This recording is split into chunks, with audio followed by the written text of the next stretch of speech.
What's good? It's your boy, Mixtape Moth, and you already know what this is, a breakdown of last night's Verzuz battle between Rick Ross and 2 Chainz. Let's get to it.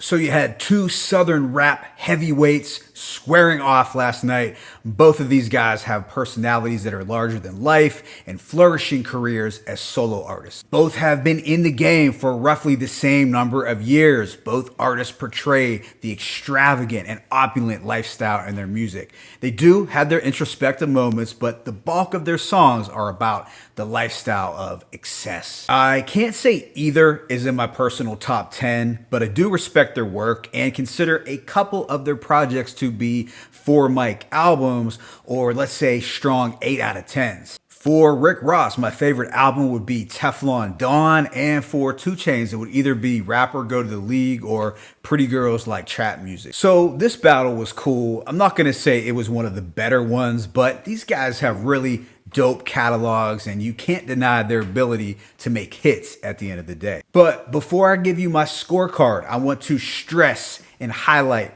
that this is just my subjective opinion. I called it like I saw it. If I don't have your favorite artist winning, it's not because I despise him as a human being, or that I think that his music is trash, or that I even have a dartboard with his face on it in my room. I just wanted to make that clear. So here's what my scorecard looked like. I had Rick Ross at 12, 2 Chainz at 8. So that's Rick Ross 12, Chainz 8. I did not count anything after round 20 because it just became too damn confusing to know when they were going to stop. So with that being said, let me go ahead and break down these rounds. Round 1, BMF versus No Lie. So Ross wasted no time in starting out with one of his biggest slappers. This was a street banger. It's undeniable. While No Lie was decent and actually a strong 2 Chainz record, it's not as monstrous of a single as BMF. Like, BMF was a criminal anthem that shakes the room whenever it's played, so I went with Ross. Round 2, Every Day I'm Hustling versus I'm Different. Okay, 2 very big songs for each artist's career. I could see this going either way, but for me, I decided to use the car test. And that is, if you are driving and both songs come on, which one are you going to be playing longer? For me, it's Every Day I'm Hustling. Just think about how iconic the Every Day I'm Hustling chorus was. So I had Ross winning round 2 as well. Round 3, John versus Fucking Problems. I'm not sure why Ross picked this. I always thought this sounded like I'm Not a Star, although not as good. While Fucking Problems was commercial as hell and I didn't like how non-rap listeners embraced it, it's still a way better song than John any day. I gave this round to Chainz with no hesitation. Like, this was an unwise choice for Ross in the 3rd round. Round 4, Rich Forever versus Spend It. I think this round boiled down to personal preference and personality. Like, if you prefer more thoughtful and mellow vibes, you probably went with Rich Forever. And while I recognize Spend It was an important record for 2 Chainz' early career, I feel Rich Forever has more of a classic feel. I could see this being a toss-up, but I had Ross winning. Round 5, Diced Pineapples versus Duffel Bag Boy. Some of y'all might disagree with me, but I had Duffel Bag Boy winning. I always considered Duffel Bag Boy to be a Dirty South anthem. I liked Wayne's chorus, plus I thought Chainz killed it. I understand that Diced Pineapples had a gorgeous instrumental and just an incredible vibe to it. I really do. But I can relate to Duffel Bag Boys a little more. Like, the shit still gets me hyped, so I had Chainz winning round 5. Round 6, MC Hammer versus I Love Them Strippers. Not gonna lie, I was never a fan of either record. I always thought MC Hammer sounded like BMF, but a lesser quality version. And I remember I Love Them Strippers just being okay. But if I had to choose, I'm going to go with I Love Them Strippers because I thought the production was a little more interesting. So 2 Chainz won round 6. Round 7, Aston Martin Music versus Super Freak. So it became pretty obvious that both didn't care about matching each other's tempo. They were on their own type of time, clearly. Now, Aston Martin Music is like the pinnacle of luxury rap, whereas Super Freak was just an okay banger. The reality of it is Aston Martin music has aged like fine wine, so I gave this round to Ross. Round 8, Santorini Greece versus Bands Make Her Dance. While Santorini Greece is another impeccably produced Ross track, I have 2 Chainz winning due to the impact of bands in the strip club. Sure, it was super gimmicky for Chainz to bring the strippers out. I'll admit that. He used props, or essential workers as he called them. But this was a tough round to decide on because these were 2 totally different vibes. But I went with Chainz here because it's one of the better produced ignorant tracks out there. And low key, I'm not even into strip clubs like some people, like I'm really not. But they do have some great ones down south, especially in Houston. I can say that. Round 9, I'm a Boss versus Rich as Fuck. Ross decided to turn up the heat finally with I'm a Boss. I had Ross winning this because this song had better rapping and just a better beat overall than Rich as Fuck, but I didn't really care about this round, to be honest. Round 10, Freemason versus Feds Watchin'. Okay, this was a very good 2 Chainz song. I love the Pharrell production and the chorus. I'm gonna be fresh as hell when the feds watch. Like, I can feel that. However, when up against Freemason, it's just not as classic for me. Freemason was one of my favorites off Teflon Don. I really liked how on the record, Ross got a little deeper and more spiritual. Plus, you had a great verse from Jay. I had Ross winning round 10, but I can see why some people might choose Feds Watching. Round 11, The Boss versus Good Drank. All right, so I was never a big T-Pain guy, but I always thought this beat was fire.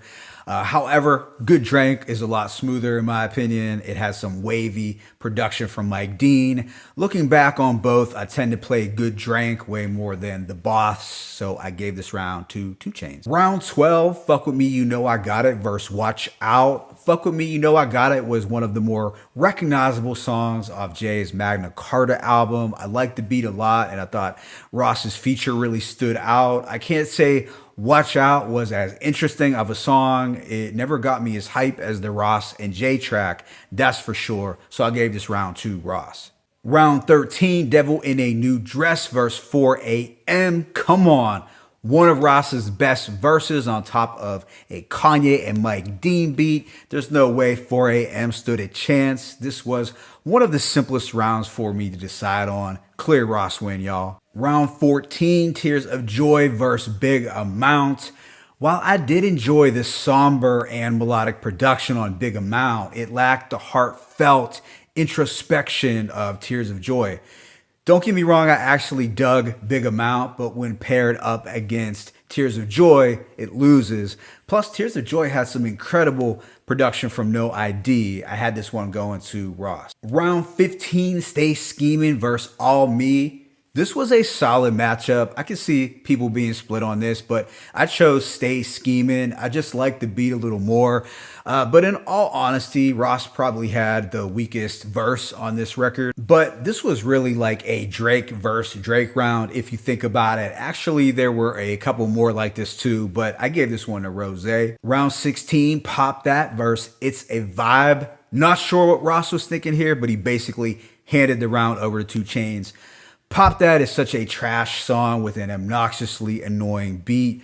Ross's DJ really dropped the ball here because no one wanted to hear this trash-ass song. This round went to 2 Chainz. Round 17, I'm On One versus No Problem. So I'm On One was one of the biggest records of 2011. Whether you like DJ Khaled stuff or not, this was a wavy banger.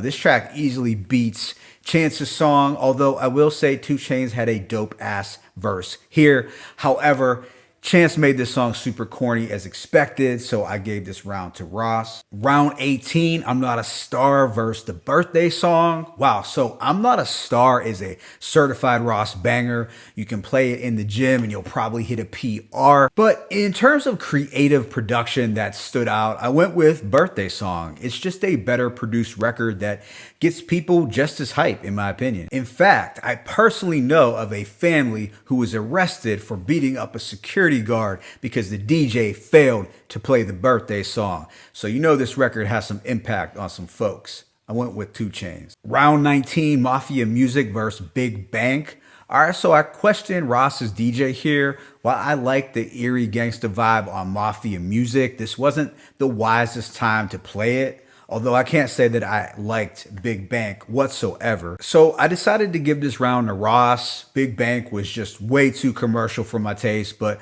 Ross was lucky because 2 Chainz could have come through with some doper shit and won the round. Round 20, Rich Off Cocaine versus Mercy. Again, Rich Off Cocaine, decent record, but up against Mercy?